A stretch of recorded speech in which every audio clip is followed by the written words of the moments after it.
So my name is Lauren, and I founded We Love Lucid, which is actually, one of the very first alcohol-free group travel companies back in 2019. That's when I started. And I'm 8 years sober. I love to Fantastic. travel, and I love talking about sobriety. So here we are. Great. Well, me too. So be a good conversation. You gave up drinking in 2016. So take us back and tell us what led to that decision, to that moment. When did you start drinking and how did it evolve over the years? Tell us your story. Yeah, so I grew up in the UK, in Northern Ireland, and it was that kind of time where teenagers were drinking alcohol pops in the park and cider and things like that. And I mean, now that might sound kind of a serious thing to do, but back then that's just what people did, and it wasn't any. Obviously, our parents didn't really know about it, but yeah. So I grew up in that kind of environment, and I soon started to realize that alcohol made me feel confident, and I was less self conscious. I was never really one of the popular girls in school, and so it gave me this feeling of self-confidence, which I really, really enjoyed, and I thought it was really fun. And so it kind of went on from there, and it became this thing that I really like to do, and this kind of superpower in many ways. But you know how it goes. It eventually it just becomes a complete hindrance, and it was just wreaking havoc in my life. Um, I was the type of person who went out on a Friday and partied all weekend, possibly didn't get one wink of sleep, and came home on a Sunday. That's a conservative version of that story. And so for me, I was really starting to notice, even by age 18, I was doing things like this. So I knew since then that I had a bit of an issue. I went to South America on a church exchange, actually, because my parents were in the church and I was brought up in the church. I was just interested in going to South America, learning Spanish, and just getting out of Northern Ireland and getting out of the grasp of parents telling me what to do. I was quite rebellious. I went to South America and the church decided that I wasn't the right fit. And well, I just got stuck into the whole cocaine scene over there. And it's not the kind of scene that you're thinking maybe, people in fancy clubs taking coke. In South America, it's different. The people running around the streets and scallywags and getting into street fights and all sorts of things.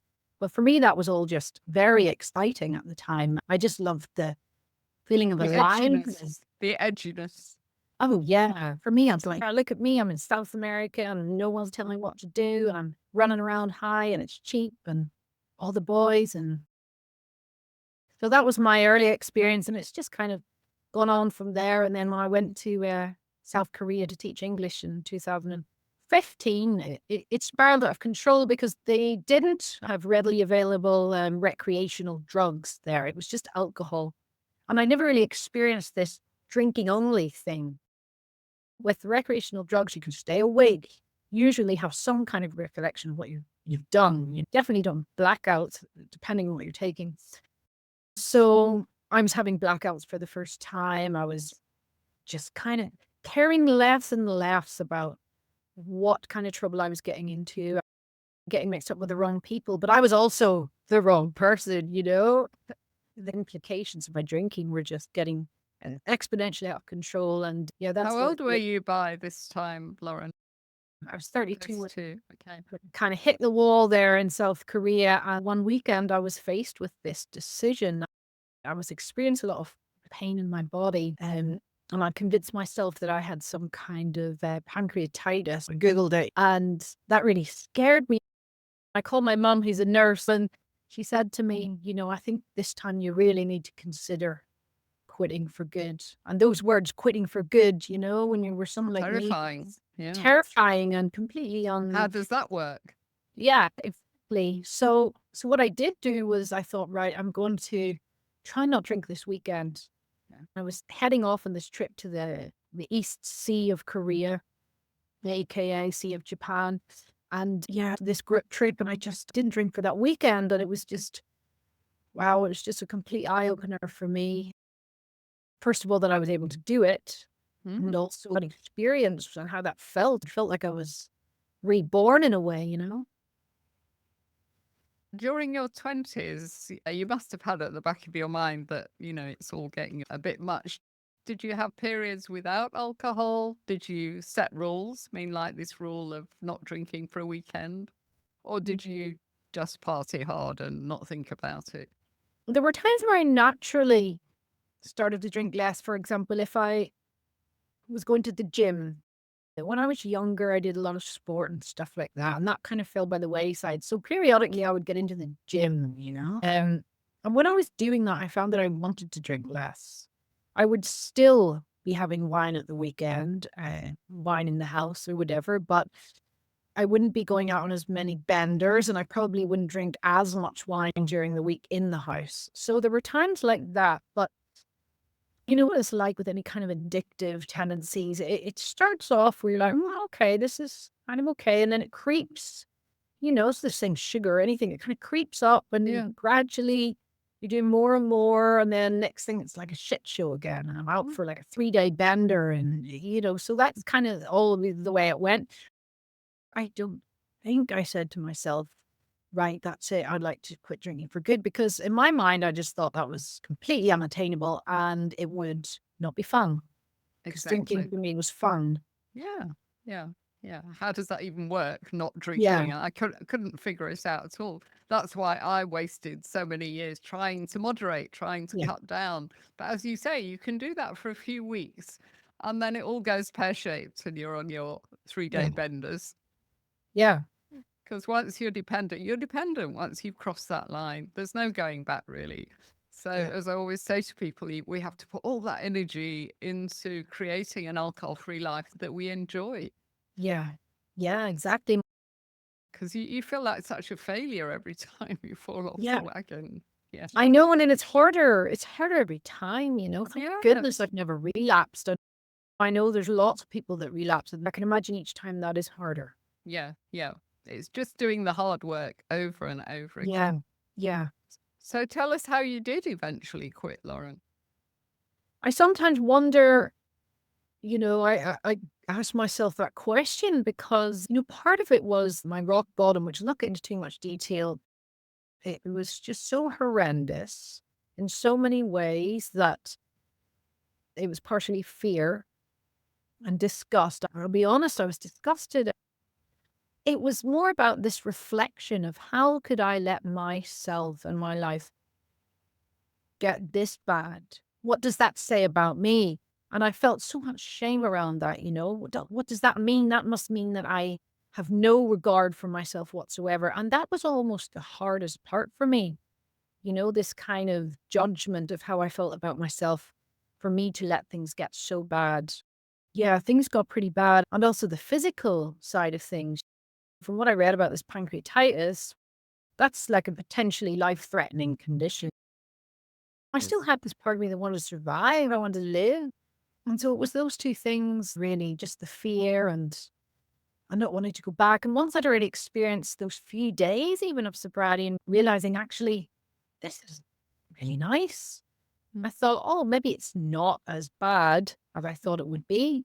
And as time went on, I didn't want to go back to that life that I had anymore. I really cherished this new life that I had and this new way of being, how I felt, and the new connections and meaningful experiences.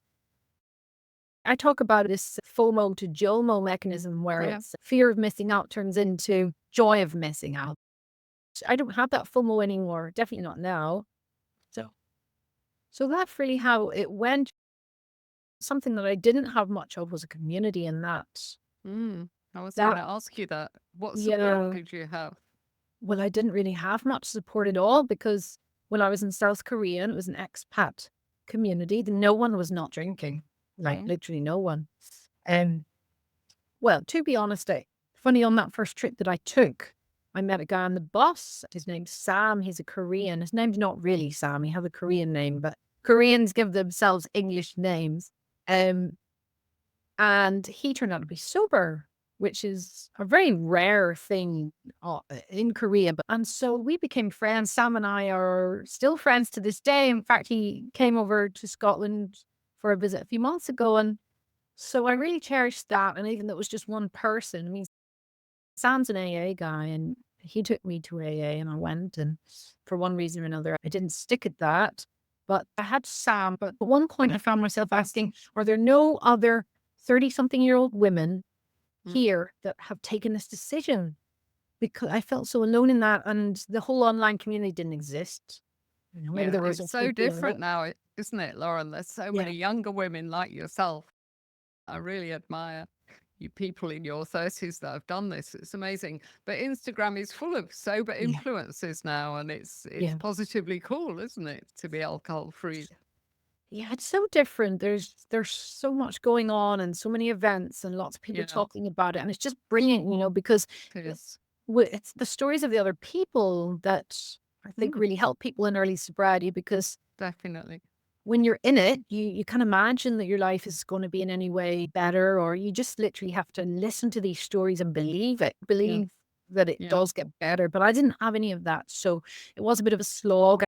I worked in my self-development and read lots of books about North Korea. I really got into that, and a charity over in South Korea that helps North Korean defectors. Cooking, I learned how to speak Korean. I really delved into the cultural aspect of things and got a bike, went on adventures. All those things really, really helped me. yeah. Well, we have to keep busy, don't we? It's no good just sitting around thinking, oh, I wish I had a drink. We've got to No, get out there and do stuff. And exactly. once our subconscious starts accepting, oh, it's actually quite fun to be doing stuff and not drinking, then we stand a chance, don't we?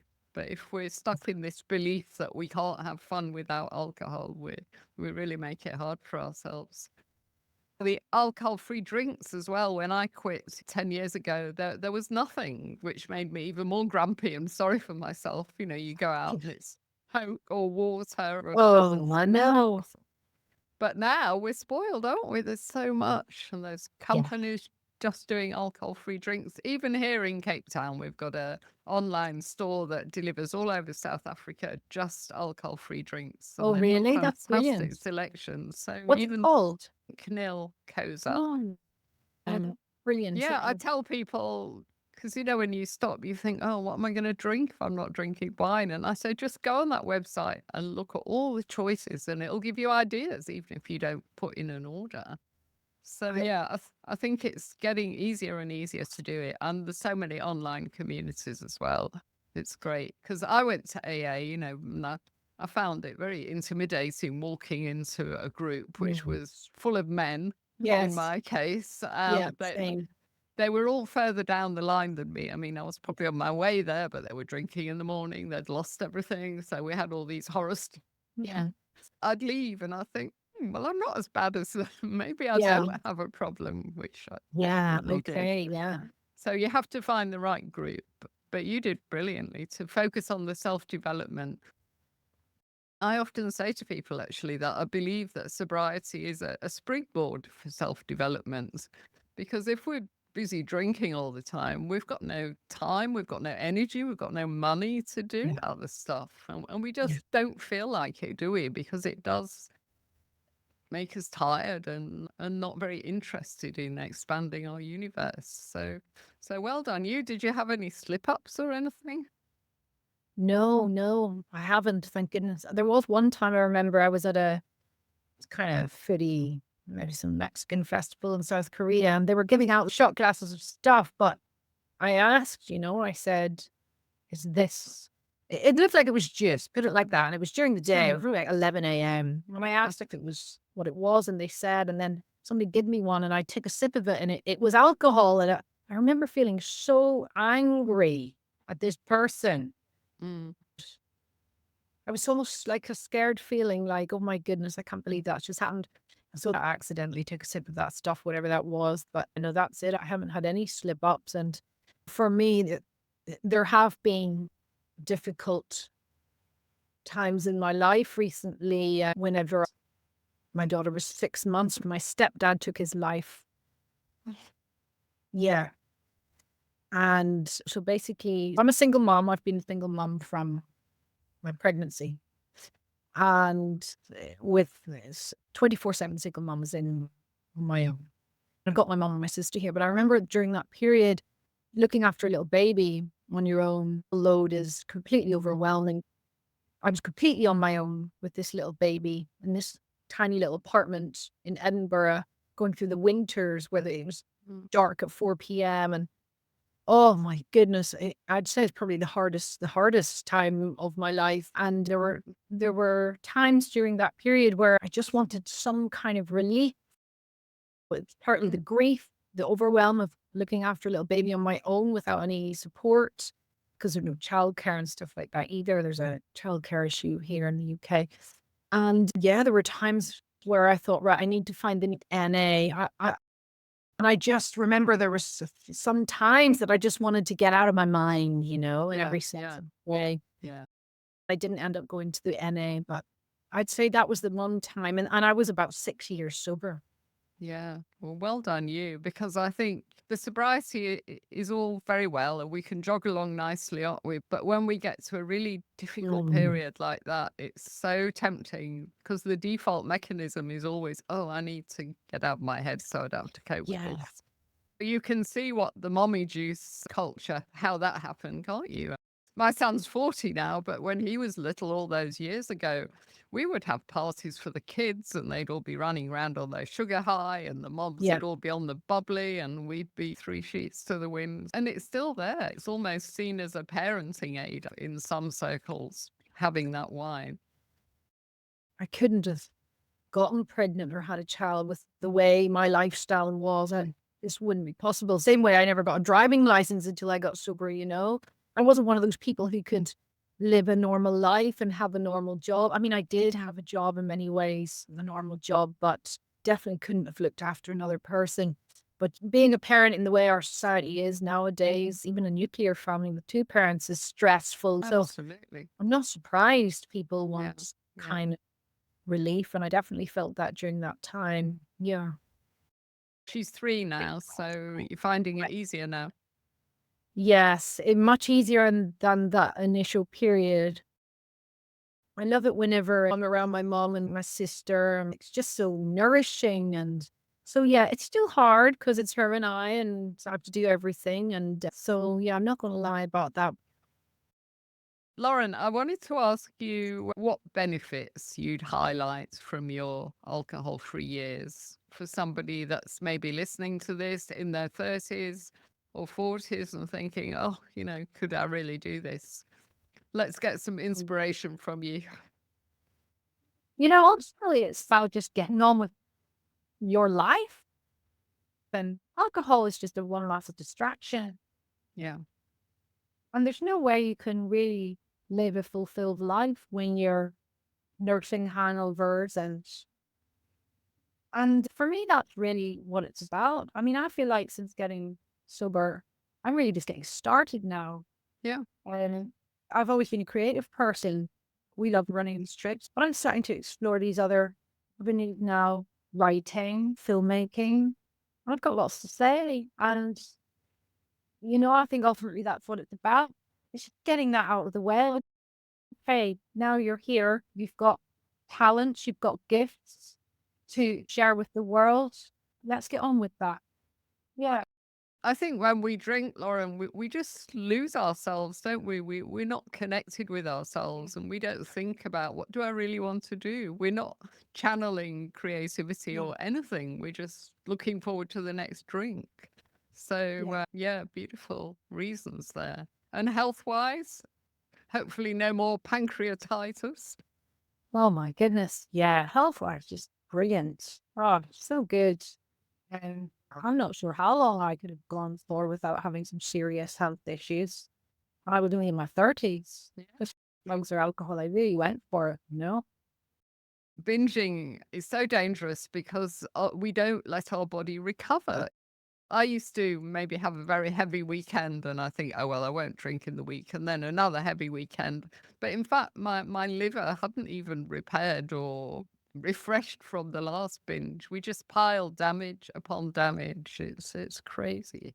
And I don't know if you've seen the stats in the UK, but so many young people are getting liver damage these days. Oh, yeah. I did come across these blood tests. I think it was during my pregnancy. And there was one from years ago when I was still drinking.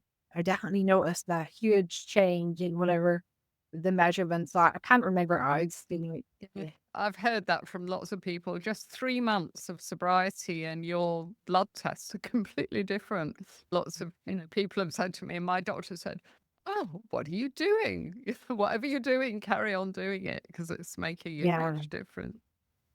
yeah, definitely. So let's talk about holidays. I think you and I had the same approach to holidays, didn't we? I would start drinking in the morning. Mhm. Well, cocktails on the beach at 11, something like that, all day and then all night for partying. And I would come home exhausted, absolutely exhausted.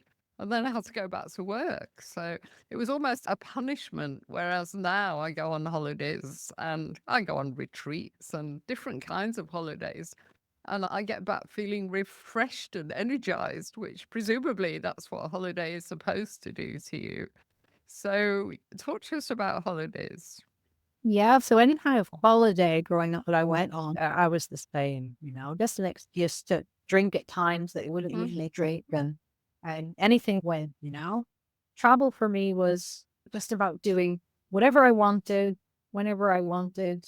My kind of travel's also being a bit different, I have to say. I haven't really been one since I became an adult to go on a regular kind of holiday. I used to save up a little bit of money, go off somewhere like South America, 6 months, I would go on a 6 month bender, which is an extended holiday. It was really crazy. And so definitely it was like that for me. Well, Yeah.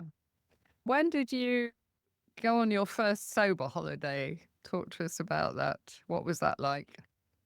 yeah. So basically it was that weekend when I quit. I was going off in a weekend trip to the island in the East Sea.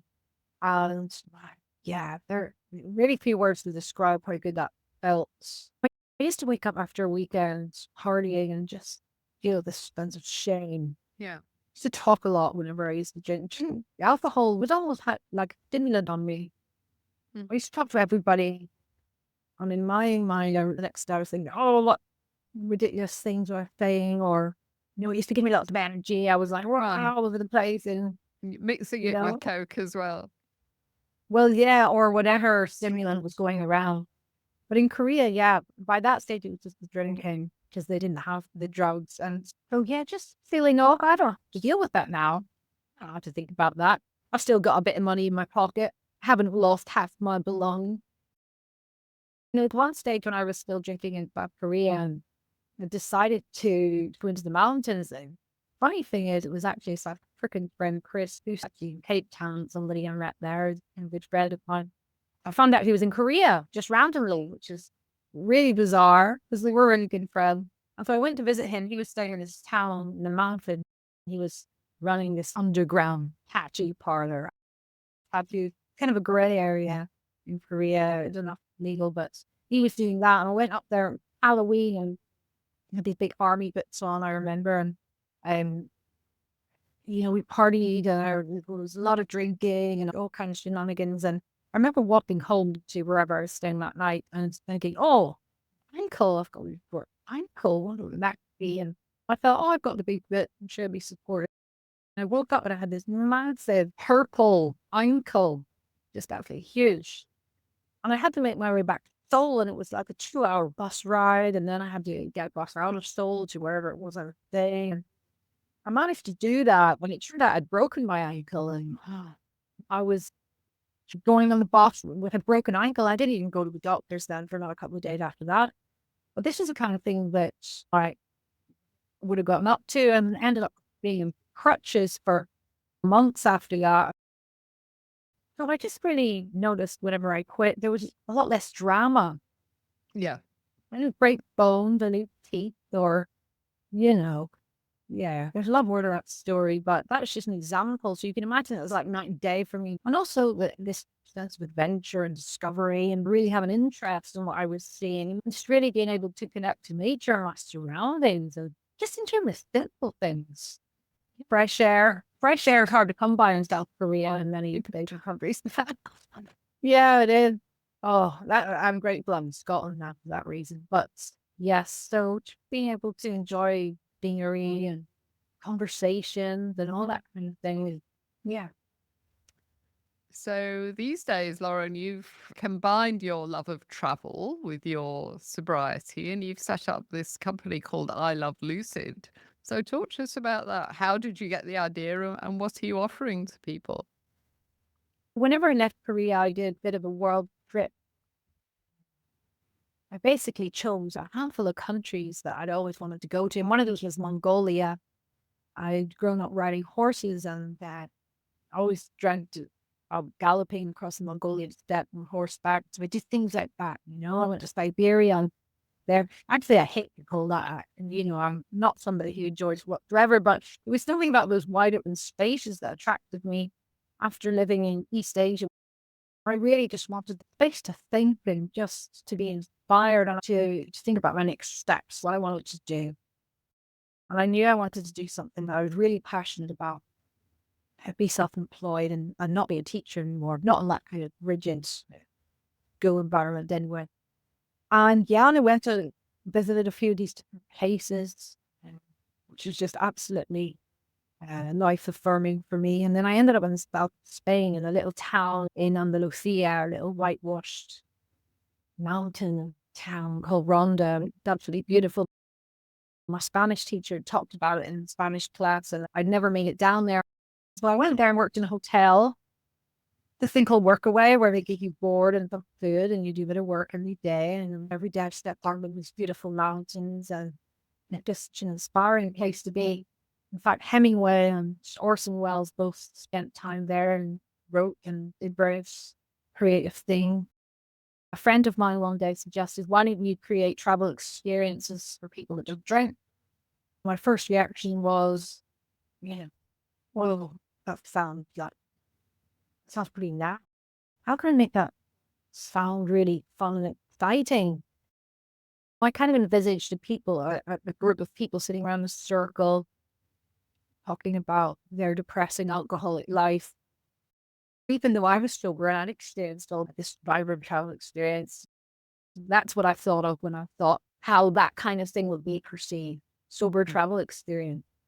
But then I gradually started to work on that vision and think about how I could really reflect my own experience and share that with others, and involve lots of color, imagery and uh, beautiful scenery. And I'm very good at putting together trips and organizing things for people and an eye for detail. So really thinking about what kind of things people would enjoy. And as a sober person, so it was a little bit of outdoor activity, some really good food, really nice scenery, and just personal relationship with me. So that's what I did. I put that all together for sober people and started my first trips out there in Ronda in 2019. Wow, well done. What was your first trip that you offered, that you organized? Yeah, that's so funny. And I'm still grateful to the people that came on that trip, because that must have been a real leap of faith. This company I've never heard of, this we call it back, which I've never really heard of. And some of them were just newly sober. There was only three of them on the trip. And when they turned up, they were kind of like, oh my goodness, there's only a few of us. Am I going to get on with them? And there's two different personalities, people, James and Emma, and then someone else, possibly not actually just those two.